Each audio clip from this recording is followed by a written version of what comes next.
Cooler and his armored squadron quickly jumped into action, gathering together in order to face the incoming threat. The cyborg still hadn't received his new prosthetic arm, and his sickness had only worsened, but whoever these people were, they clearly had sinister intentions. They were powerful, the strongest of which outclassed even Salza, and none of the Kanassans were anywhere near that powerful. So, it was up to Cooler to step in for as long as he could. Once their ship came into view, Cooler noticed its design was far different from those used by the Frieza Force, or the Galactic Patrol, though it seemed vaguely familiar, like he had seen it many years ago. Well, once it landed and 5 blue-skinned warriors exited, flashes of Alec appeared in his mind. That was long ago, but those events were still affecting even the present day, it seemed. Despite these warriors looking similar to Alec and Gas, they were clearly different, having orange hair and being battle-hardened, so hopefully they weren't connected, but this had him written all over it. Greetings, Cooler and his legendary armored squadron. I am Bojack, head of the branch family of the Heeters. It is a pleasure to meet Lord Frieza's brother, though I've been sent to ensure your destruction. If you've come seeking a fight, know that I will show you no mercy, nor should you expect any less from my men. You have this one chance to explain everything and leave peacefully. Cooler held his hand up towards the group, powering up a purple key sphere that rotated in his palm.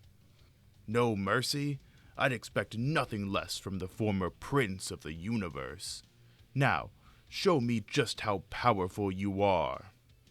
Bojack barked at his crew to attack, and they flew forward at blinding speeds. Cooler moved out of the way, revealing Flake behind him, having charged up a powerful finger beam that hit Bujin in the chest, knocking him to the ground. Kogu, seeing his comrade failed so early, immediately powers up and charges at Flake, though he's intercepted by Salza and Dottie. Beto clashes with Naze, though he's a bit stronger than the amphibian, who has to rely on his strange powers to dodge the warrior. While Flake tries to snipe Zongia, who's using Ki Blast to help her teammates out, Cooler and Bojack stare each other down. The two leaders of their respective crews were trying to size each other up, wondering if they could end this quickly. Bojack was excited at the prospect of a fun fight. In fact, he had been shaking in anticipation ever since getting this assignment from Alec.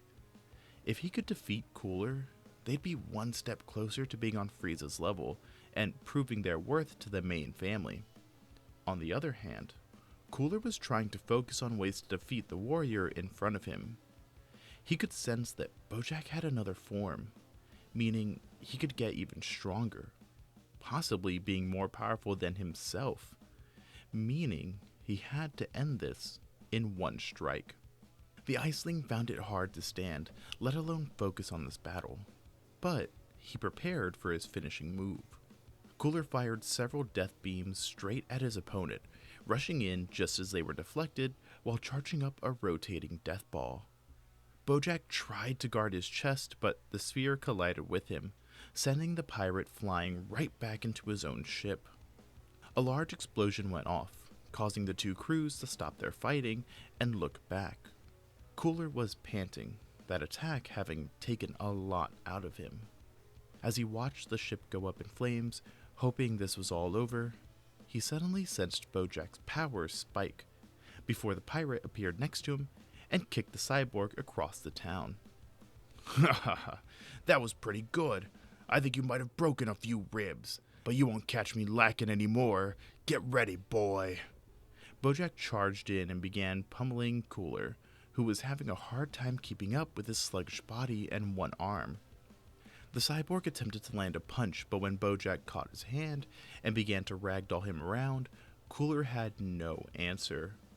While he could certainly survive being hit and thrown around, he just couldn't move his body fast enough to block or attack the Heater before him. Finally, he was thrown into a small house, the rubble holding him up while Bojack charged a powerful ball of green energy. He asked if Cooler had any message for his younger brother, to which the cyborg answered by spitting at the pirate. Well, Bojack wasn't going to ask a second time, and so launched a blast point blank at Cooler, completely eviscerating the nearby area. Salsa watched this from afar, and despite being in a fight against Kogu, he wanted nothing more than to fight off that bastard Bojack. Dori knew exactly what his captain was feeling, and so pulled out one of his berserker mushrooms. Captain Salsa, go ahead and aid Cooler. I'll take this guy on. If you're so insistent on dying early, go ahead. But no, I'm not someone to be trifled with, boy. Kogu pointed his sword directly at the two.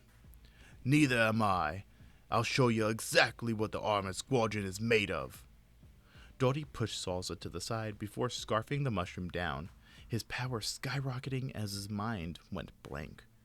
Kogu was somewhat intimidated by this power-up, but his own full power form should be enough to handle this. Dori charged forward, shooting a blast from his mouth that Kogu cut in half, only to have his sword kicked away. This evened the playing field, and whereas before Dori was a pretty competent fighter, now he was on a whole nother level.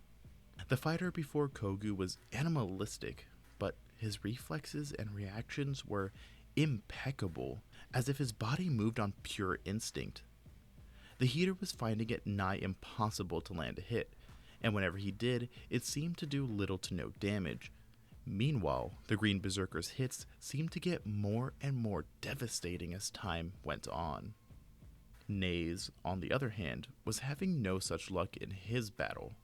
The amphibian had tried electrocuting his opponent, but Beto proved to be too fast to hit, and now knew to keep his distance. The blue-skinned fighter fired waves of ki blasts from his fingers, slowly chipping away at Naze's armor and his hardened shell beneath it. Flake occasionally tried sniping the warrior from afar, but Zangia continually intercepted these attacks, and her psycho threads soon had him in its clutches, quickly zapping away at his strength. Meanwhile, Salsa was desperately trying to land a hit on Bojack.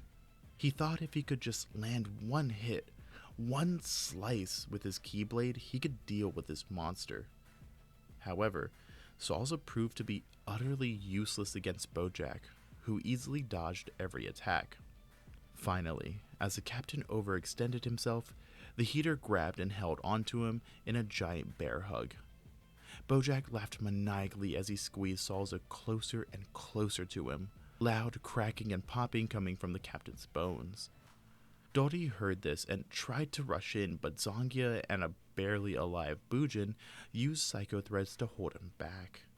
The captain's screams could be heard across what was left of the town, even causing several enraged Kanassans to come out of the woodwork, though they knew intervening would mean their end. Cooler, who was laying in a crater that was filling with water, could hear the commotion going on, but he couldn't move his body. In fact, he was hardly conscious.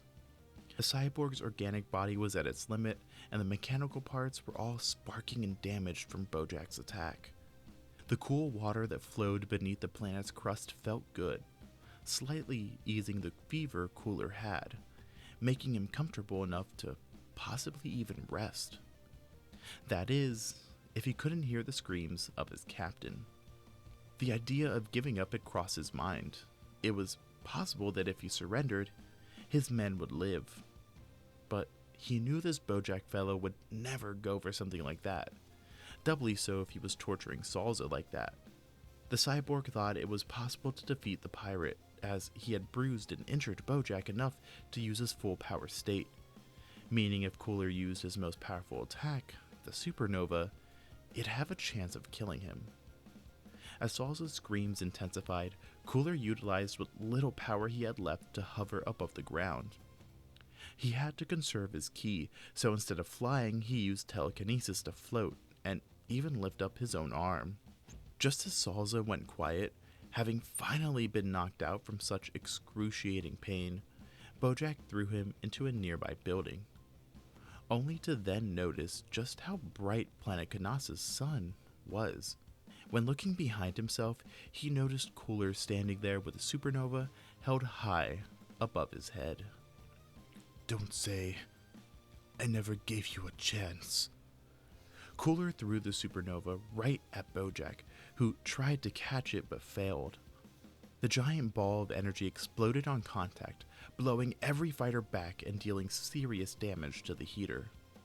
While Cooler wanted to stay awake, to know that his crew was safe, that final attack cost everything he had, and the Cyborg passed out then and there. Unlike previously, Cooler was able to dream this time, and remember it. In said dream, he found himself looking in a mirror and seeing two sides of himself. There was his face, as it was before Frieza's betrayal. He looked so young, missing any wrinkles or blemishes, and, most importantly, had a smile that radiated. On the other side was a machine, though it was emotive, having a look of fear and intense hatred, with a single glowing red eye looking as if it were ready to attack. The Cyborg then looked to his bedside, seeing a picture of himself and the armored squadron, though where it used to be just Salza, Naze, and Dottie, now it had everyone he had met, even Paragus, though the proud Saiyan still looked as grumpy as ever. When feeling the urge to look at the other side of the picture, Cooler saw Frigid, now with a metal body eerily similar to Cooler's, standing atop a mound of bodies made of his own crew. The Iceling awoke in a cold sweat and wondered exactly what that dream meant. Was it a prediction of the future? Some sort of indication of how things would go? Cooler was so occupied with the dream that it took him several minutes to realize his mechanical body had been repaired. Not only that, but his sickness was gone? Well, when getting up, Cooler noticed that his body was still sore, and his cough was still very much there, though it had lessened in severity. Upon exiting the mud house, Cooler noticed he was still within that little town, though parts of it were being reconstructed. Flake was stationed outside of the house for Cooler's protection and told the Iceling they had something to show him immediately, as well as informing him of what's gone on in the past few days. The Cerulean told him this while leading him into a nearby holding cell where Dottie and Naze were watching over Bojack and his crew. Cooler was surprised to see the Heeters still alive, though when remembering just how powerful he was, it made sense he'd survive. Apparently, Naze was the only fighter conscious after Cooler's attack, and while he knew he should finish off the pirates, the amphibian just didn't have it in him to end another's life, and so captured the crew. Bujin had been in a coma more or less, while Kogu constantly hurled insults and berated the armored squadron. Beto and Zongia had accepted their fates and knew trying to escape would end badly, especially while the boss was still injured. Speaking of Bojack, while he was alive, his entire body was bandaged up. Despite this, he seemed just as hardy as ever. Ah, Cooler, I see the power of the Cold family is as legendary as it's chalked up to be. You've defeated us in combat. We are no longer of use to the main branch. So do with me what you will. Just leave my crew out of this. Kogu yelled out that this was ridiculous, while Zongia and Beto said they share whatever fate their captain had. Cooler looked at the Heater crew, and while he had hated Alec, being sure that he was the one who called in Frieza and Cold, he felt no such hate for Bojack. Sure, the pirate was brutal in battle, and had been intent on destroying his own crew, but he was also an honorable warrior. Aside from that, he and his crew reminded Cooler of himself back in the day.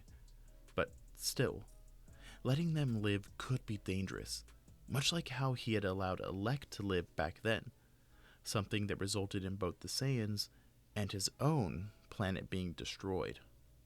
Flake and Dottie advocated for destroying these criminals, while Naze didn't want any more bloodshed. Cooler wanted to make a decision, wanted to make sure he and his crew would stay safe, but there was someone important missing. Almost as if he had read Cooler's mind, Salza walked into the room, assisted by Finn. Monsieur Cooler, I know they pose a risk to everything we have built, but... Skipped a fluff and spit it out, Salza. Cooler looked back towards the Heater crew, who all had strained looks on their faces and looked ready for a fight. We should spare their lives, sir. Master Paibara taught us all about sensing the evil in people's hearts, and these people, they're no more evil than Dory. The captain pointed towards their own crew, and Dory gave him a quick side-eye, but stayed silent. Cooler was quiet for a second, thinking over his own answer, before looking directly at Bojack.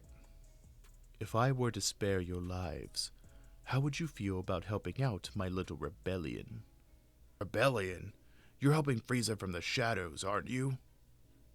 This made the two factions wildly confused, and when Cooler asked Bojack to elaborate, he said that Alec had given him information on the Cold family. Apparently, Cooler had willingly resigned from the position of Emperor and given it to Frieza, deciding to rule from the shadows like Cold now did. Alec had told them that defeating Cooler would help topple the Frieza force, though Bojack now suspected he was sent here to die. Oh, that little. I knew he was a snake, but I didn't think he'd try to get rid of us like that. Cooler knew what that betrayal felt like, and offered his sympathy. So, if we dismantle Frieza's empire, what would you do then? Well, Alec wanted to form his own empire, and now that I think about it, he just replaced one tyrannical emperor with another. Himself. When asked how Alec planned on doing such a thing, Bojack had no idea, as he was just a muscle and a part of the Branch family. They never got to make decisions and were essentially just lapdogs for the main family. Cooler looked to the bars that caged the Heater crew, and with a wave of his hand, they turned to dust. He approached the immobile Bojack, and while Kogu wanted to get in the way, his boss stopped him. It would seem we all have goals that align. Destroying the Empire is my primary goal, and I suspect overthrowing Alec will be an important step in that plan. So, how about we do this together? Cooler held his hand out towards Bojack. The Heater had to think for a second. This was a big step, one which he had tried to avoid. He knew that snot-nosed brat Alec was nothing like his father, having big ambitions and all the underhanded tactics in the world. But he never thought the Branch family could overthrow him. Well, if it meant a better life for him and his crew, and a good fight, then he'd accept Cooler's offer. He took the cyborg's hand, and the two shook on it, agreeing to work together. Cooler was especially anxious about this, but when seeing how relieved Anais and Salza were, as well as Bojack's crew, he had to admit, it made him a little happy. Perhaps together, they could overcome the monstrous strength of Frieza. But that's where we're going to leave things off for right now. If you enjoyed this story about Cooler, perhaps you'd like another story featuring a villain turning good, such as What If General Blue Survived? Well, even if you don't check that out, thank you for getting to this part of the video. You guys have a good day or night wherever you are. That's it for now. Bye-bye.